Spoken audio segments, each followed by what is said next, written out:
कि मोदी के अपोजिट में है कौन, सच में कौन है मोदी जी के अपोजिट में। जो ये भीड़ खड़ी हुई है उनमें खुद भी स्टेबिलिटी नहीं है। अगर उनको जिता भी दिया जाएगा तो प्रधानमंत्री कौन बनेगा, अंत में इसका निर्णय आप करिए।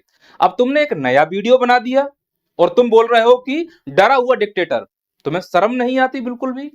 मोदी जी के बारे में आप इस प्रकार के वीडियोस बना रहे हो।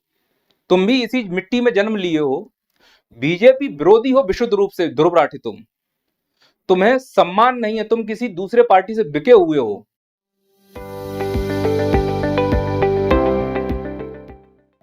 मोदी जी की छवि को जानबूझकर खराब किया जा रहा है। कई बिजूका ऐसे हैं जो इस काम में लगे हुए हैं। उन बिजूकों को यह लगता है कि ध्रुव राठी अगर भारत में होता तो मोदी जी उसको नहीं बोलने देते।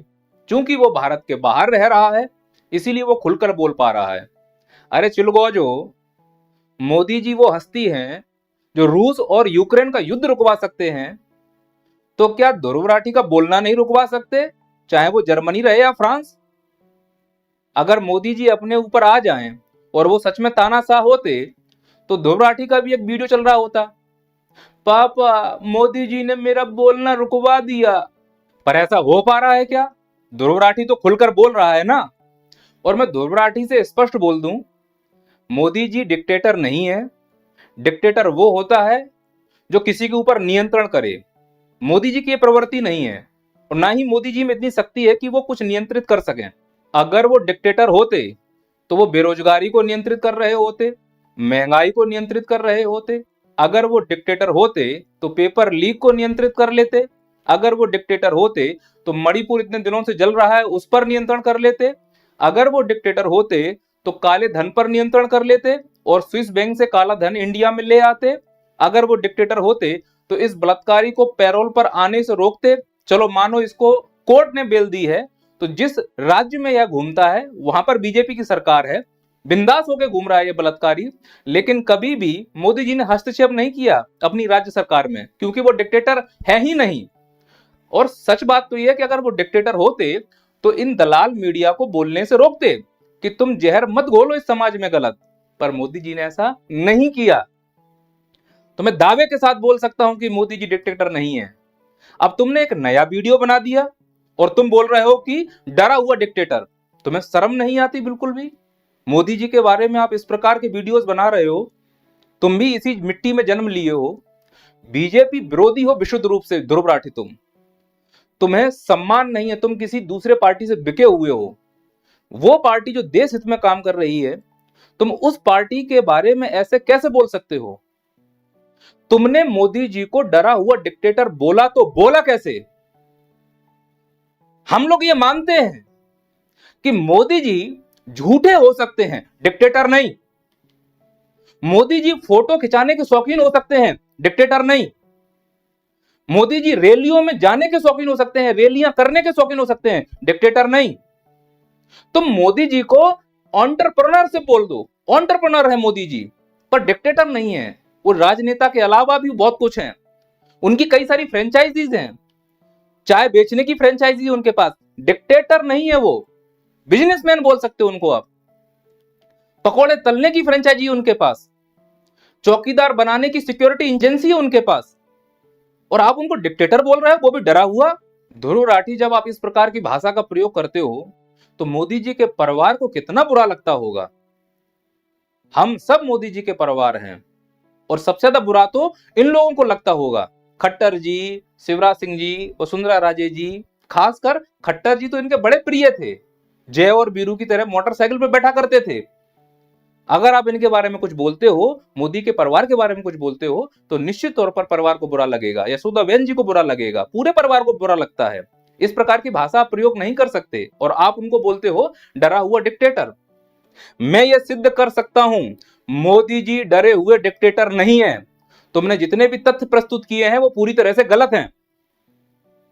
कैसे, मैं बताता हूं। नंबर एक, यहां पर देखिए लद्दाख में भारत और चीन के बीच में हमेशा मुठभेड़ होती रहती है। मोदी जी ने स्पष्ट कहा है पूरी जनता के सामने, सुनिए क्या कहा है। ये हमारा सिद्धांत है, हम घर में घुस के मारेंगे। तो जब मोदी जी में हमारे में इतनी ताकत है, वो अकेले ही पूरी सेनाओं का सामना कर सकते हैं, तो फिर फौज की भर्ती होने की क्या जरूरत है? ये जो रेली भर्तियां फौज की होती थी वो इसलिए कम कर दी गई हैं। हमारे मोदी जी डरे हुए नहीं है, वो अकेले वन मैन आर्मी है। जिस भी फ्रंट पे खड़ा कर दोगे अकेले साध लेंगे वो सब चीजों को। किसी भी प्रकार की फौज की आवश्यकता नहीं है। ये जो बच्चे मेहनत कर रहे हैं ये मूर्ख हैं, ये देश की रक्षा के लिए मरे जा रहे हैं, ये मूर्ख हैं।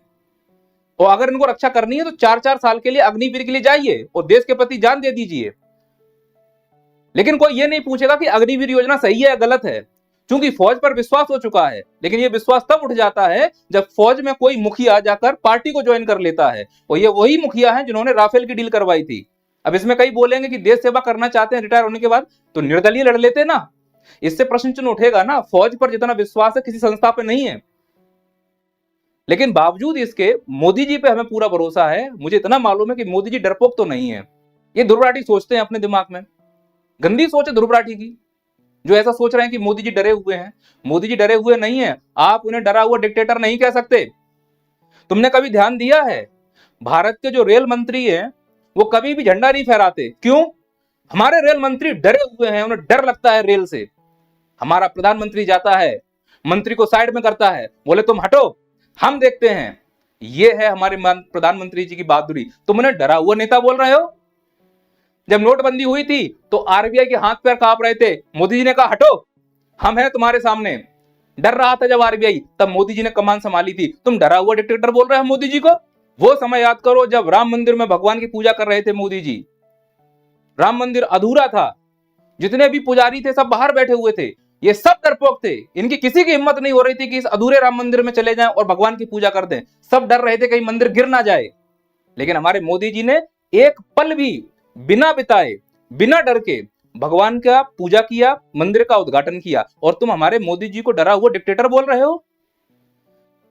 कई इसमें बोलेंगे कि हमारे प्रधानमंत्री जी हिंदू संरक्षक हैं। अगर प्रधानमंत्री जी हिंदू संरक्षक हैं तो ये जो सनातन के बारे में बोल रहे हैं, इन पर अभी तक कोई कार्रवाई क्यों नहीं हुई? जिसमें ये वाला व्यक्ति तो पार्टी भी ज्वाइन कर चुका है एक बार। सनातन धर्म के बारे में जो बोल रहा है उसको कार्रवाई करनी चाहिए। नहीं, इनकी पार्टी को सजा दी जा रही है। पार्टी को नहीं, इंडिविजुअल क्यों नहीं सजा दी गई? इन लोगों को जेल में क्यों नहीं डाला गया? इनके लिए कार्रवाई क्यों नहीं की गई? क्या ये सनातन का मजाक नहीं हो रहा है? क्या मोदी के सामने ये शोभा देता है? लेकिन निश्चित तौर पर इन पर कार्रवाई हो रही है। तो जो ईडी की कार्रवाई करवाई जा रही है, सीबीआई की कार्रवाई करवाई जा रही है, इनके ऊपर छापे डलवाए जा रहे हैं, यही है सनातन धर्म के प्रति बदला लेने का तरीका। क्योंकि इन पे इंडिविजुअल कार्रवाई नहीं कर सकते, क्योंकि पता नहीं कब कौन सा नेता किस पार्टी में काम में आ जाए, 1-2 सीटें फंस जाएंगी, इसीलिए इन पर कार्रवाई नहीं हो सकती। और तुम मोदी जी को डरा हुआ डिक्टेटर बोल रहे हो। तुम्हें थोड़ा सा तो शर्म आना चाहिए ध्रुव राठी, तुम्हें थोड़ी सी तो शर्म आनी चाहिए कि हमारे मोदी जी को तुमने डरा हुआ डिक्टेटर बोल दिया। तुम्हारे सभी फैक्ट में गलत साबित कर दूंगा। तुम मोदी जी को डरा हुआ इसलिए बोल रहे हो और आरोप लगा रहे हो कि विपक्षी पार्टी के अकाउंट सीज कर दिए गए हैं, जिससे कि वो प्रचार ना कर पाए चुनाव के दौरान। तुमको क्या लगता है हमारे मोदी जी सेल्फी पॉइंट बनाकर अपनी छवि अच्छी करना चाहते हैं? हर एक अखबार में जाकर अपनी छवि अच्छी करना चाहते हैं? क्या तुमने पेट्रोल पंप पे कभी मोदी जी का फोटो लगा हुआ देखा है? मोदी जी ने अपनी जो छवि बनाई है वो अपने काम के दम पर बनाई है, प्रचार के दम पर नहीं बनाई है। तो जो अकाउंट सीज किया गया है मोदी जी ने, वो इनकी कर्मों का फल है। मोदी जी अगर डरे हुए होते तो सभी का अकाउंट सीज कर देते। यहां डर की वजह से अकाउंट सीज नहीं किया, इन्होंने रिटर्न फाइल नहीं किया था, कानून का उल्लंघन किया तो अकाउंट सीज हो गया। तुम बताओ, क्या अजित पवार का अकाउंट सीज किया गया है? नहीं। मोदी जी डरे हुए होते तो सभी पार्टियों का अकाउंट सीज करते, केवल कांग्रेस का अकाउंट क्यों सीज करेंगे? इसका भी अकाउंट सीज करते। 70,000 करोड़ रुपए का घोटाला मोदी जी ने खुद बोला है मन से खड़े होकर, बीजेपी में शामिल किए गए, कोई अकाउंट सीज नहीं किया गया। तुम कैसे बोल सकते हो मोदी जी डरे हुए हैं? झूठा आरोप लगा रहे हो तुम मोदी जी के ऊपर। तुम बोल रहे हो मोदी जी डरे हुए हैं क्योंकि उन्होंने एक सिटिंग सीएम को जेल में डाल दिया। ऐसी द्वेष भावना से काम नहीं करते मोदी जी। लिखकर में फंसे हुए हो, कानूनी कार्रवाई हो रही है, कोर्ट भी तो है। अगर मोदी जी द्वेष भावना से काम करते तो फिर किसी भी सीएम को उठा के जेल में डाल देते जो भ्रष्टाचार के आरोप में है। क्या इस सीएम को जेल में डाला है मोदी जी ने? अगर डरे हुए होते तो ये सीएम भी जेल के अंदर होता, लेकिन ऐसा नहीं है। और ये जो संस्था है ईडी, जलेबी बाई, ये ईडी संस्था है, ये घनचक्कर संस्था है। ये एक ऐसी संस्था है जो घोटालों की जांच करने के लिए आती है, फिर जांच में घोटाला करने लगती है। कैसे? समझिए, ये एक व्यक्ति है जो लिक्कर केस में फंसा था, ईडी ने इस पर कार्रवाई की। कुछ दिन के बाद ये व्यक्ति जो जेल में है, आरोपी है, इस कंपनी का मालिक है, इस कंपनी के द्वारा 25 करोड़ रुपए बीजेपी को इलेक्टोरल बॉन्ड दिए गए। मेरे को यह नहीं समझ में आ रहा है कि जो व्यक्ति ईडी के द्वारा पकड़ा गया है, जेल में डाला गया है, उस भ्रष्टाचारी व्यक्ति से बीजेपी ने बॉन्ड कैसे लिए। तो अगर इस भ्रष्टाचारी से बीजेपी ले रहा है पैसा, तो फिर बीजेपी भी भ्रष्टाचारी होनी चाहिए, जेपी नड्डा को भी जेल में डालना चाहिए, क्योंकि एक भ्रष्टाचारी का पैसा दूसरे भ्रष्टाचारी ने लिया है। यही तो ट्रेल निकल रहा है। या तो ईडी गलत है, या ये व्यक्ति निर्दोष है, या फिर ये दोषी है। इन तीनों में से कोई एक काम तो होगा, पर इसमें से कुछ नहीं है। लेकिन आप अगर बोलोगे कि डरे हुए डिक्टेटर है, तो यह गलत है। डरे हुए डिक्टेटर नहीं, अगर डरे हुए डिक्टेटर होते तो ईडी को बंद कर देते। ईडी बंद नहीं की गई। डरे हुए डिक्टेटर होते तो इसको गवाह नहीं बनाया जाता। डरे हुए नहीं है। आप इस चीज को समझने की कोशिश कीजिए। पर ये बातें आपको क्यों नहीं मालूम चलती? क्या मीडिया पे आपको भरोसा नहीं है? देखिए, ध्रुव राठी जैसे बीजेपी विरोधी लोगों के मैं वीडियो नहीं देखता हूं, और ना ही ऐसे लोगों को मैं फॉलो करना चाहता हूं। रवीश कुमार हुए, आकाश बनर्जी हुए, ध्रुव राठी हुए, ये निश्चित रूप से बीजेपी विरोधी हैं, और जो बीजेपी का विरोधी है वो देश का विरोधी है। मुझे अपनी गंजेड़ी मीडिया पे पूरा भरोसा है।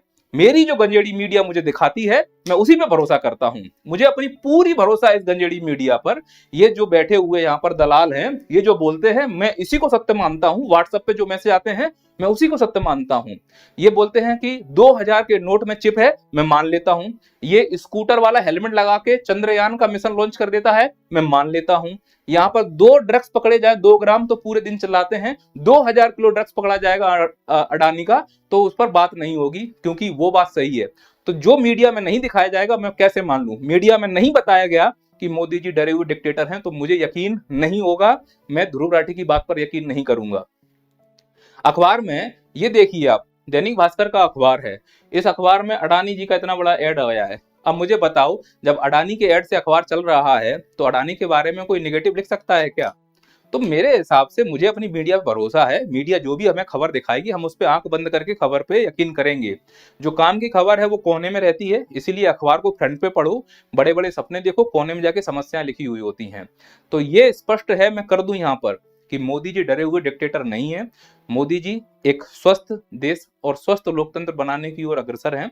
लेकिन ये बात भी हमको सोचने की जरूरत है कि मोदी के अपोजिट में है कौन, सच में कौन है मोदी जी के अपोजिट में।